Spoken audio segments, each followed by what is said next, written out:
سے۔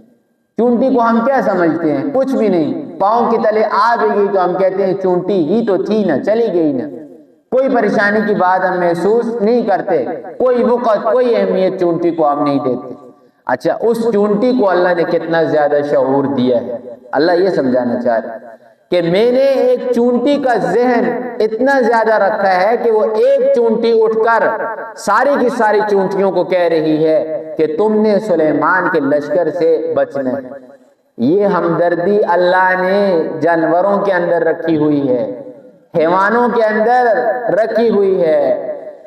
10 جانور ہوں، ان 10 جانوروں کے اندر اگر ایک جانور کے اوپر حملہ ہو جائے، وہ 9 جانور آئیں گے اپنے اس جانور کو بچانے کے لیے۔